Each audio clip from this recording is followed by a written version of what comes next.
रुड़की के मंगलोर कस्बे में पूर्व राज्य मंत्री आदित्य राणा ने पत्रकार वार्ता का आयोजन किया। पत्रकारों को संबोधित करते हुए पूर्व राज्य मंत्री आदित्य राणा ने कहा कि कल 16 अक्टूबर को पूर्व मुख्यमंत्री हरीश रावत के नेतृत्व में किसान सम्मान यात्रा निकाली जाएगी, जिसको लेकर सभी तैयारियां पूरी कर ली गई हैं। उन्होंने कहा कि कल ट्रैक्टरों के माध्यम से गुरुकुल नारसन से रुड़की के स्ट्रेम होटल तक विशाल किसान सम्मान यात्रा निकाली जाएगी, जिसमें हजारों की संख्या में किसान शामिल होंगे और सरकार को चेताने का काम करेंगे। उन्होंने कहा कि किसानों के सम्मान में पहली बार यात्रा झबरेड़ा से निकाली गई थी और अब गुरुकुल नारसन से रुड़की तक दूसरी यात्रा कल निकाली जा रही है, जिसमें पूर्व मुख्यमंत्री हरीश रावत शामिल रहेंगे।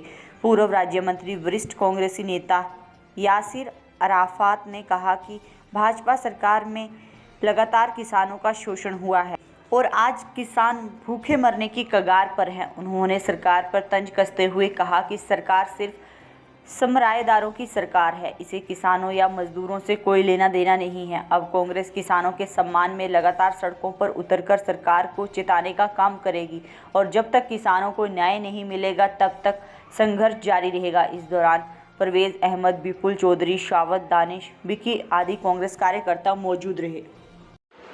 ये जो देश है किसानों का है।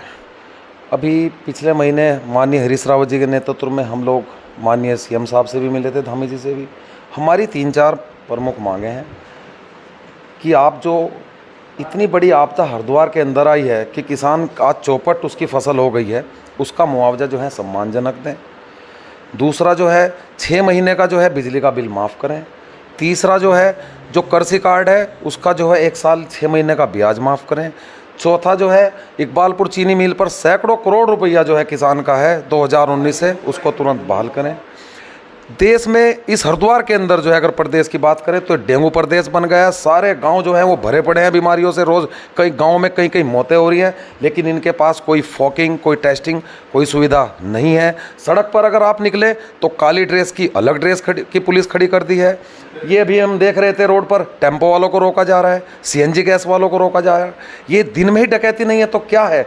इन सब के खिलाफ जो है हम लोग कल आने वाले 16 तारीख को 1 बजे से गुरुकुल नारसन से ट्रैक्टर ट्रॉली किसान सम्मान रैली के रूप में जो है इस सरकार को माननीय हरीश रावत जी के नेतृत्व में चेताने का काम करेंगे। कहाँ तक ये गुरुकुल नारसन से 1 बजे स्टार्ट होगी और इसका समापन जो है सेंट्रम होटल पर होगा। वहाँ पर आप सबकी चाय पानी की व्यवस्था की हुई है। उसके बाद कुछ 10-5 ट्रैक्टरों से जो है हम लोग जो हैं तहसील के अंदर जाएंगे, जहां हमारे किसान 3.5 महीने से धरने पर बैठे हुए हैं। ये कोई सरकार का प्रतिनिधि कोई उनकी सुध लेने को तैयार नहीं है। हम उनको जाकर अपना समर्थन देने का काम करेंगे। किसान सम्मान यात्रा निकालेगी, कल दूसरी यात्रा है, आगे भी और यात्रा निकालेगी। बिल्कुल निकाली जाएगी। एक और बात है कि इकबालपुर में धरने पर भी हरीश रावत जी को एक रात पर बैठना पड़ा था। देखिए माननीय हरीश रावत जी ने इस सरकार को कई बार चेताया है।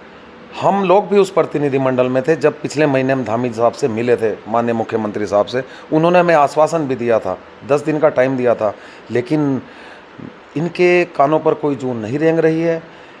इस चीज़ को हम अपनी किसान की हक की लड़ाई लड़ने के लिए, इनको याद दिलाने के लिए हम रेगुलर धरना प्रदर्शन करेंगे। अभी हमने इकबालपुर में किया था, उसके बाद हम लोगों ने अभी 15 दिन पहले झबरेड़ा में किया था, किसान यात्रा की थी। अब जो है हम गुरुकुल नारसन में कर रहे हैं, इसके बाद लक्सर में होगी, खानपुर में होगी। कांग्रेस हमेशा ही किसान के साथ खड़ी रही है, हमेशा ही कांग्रेस सबकी पार्टी रही है। किसान की, मजदूर के, सबके हितों की बात कांग्रेस ने की है। लेकिन ये जो सरकार है ये केवल पूंजीपतियों की सरकार है, ये केवल पूंजीपतियों की बात करती है। अब रही 2024 की बात, तो जनता जो है वो मूड बना चुकी है। इनको सबक सिखाने का काम जनता 2024 में करने जा रही है। मुख्य मांग जो मुआवजा है, जो 2013 में आपदा आई थी, हमने दिया था, कांग्रेस सरकार ने 8,000 रुपये दिया था और इन्होंने एक मजाक बना दिया है। बिल्कुल 700 रुपये या 1100 रुपये कहीं दे रहे हैं और वो भी कुछ आदमियों को दे रहे हैं, कुछ को नहीं दे रहे हैं। तो हमारी मुख्य मांग ये है कि कम से कम जितना हमने दिया था इतना तो दें ही, बल्कि उससे ज़्यादा दें। ये हमारी मांग है और हम सरकार को जताना चाहते हैं किसानों को ला के सड़क पे कि भाई पेट हम पालते हैं और सरमाएदारों के हक में आप 1 मिनट में कितने कर्जे माफ़ कर देते हैं। तो क्या यह सरकार सरमाएदारों की है या जो हमारा 80% हिंदुस्तान की आबादी है मजदूरों की और किसानों की, उनकी है? हम ये जताना चाहते हैं सरकार को कि आप अपनी नीयत साफ़ करें कि आप सरमाएदारों की सरकार है या किसानों की और मजदूरों की? वैसे 4 महीने लगातार बरसात चली है, 5 महीने जी बिजली के टोल नहीं चल पाए, जी। लेकिन कहीं ना कहीं उनके ऊपर जो ठोक बिल थोपा जा रहा है।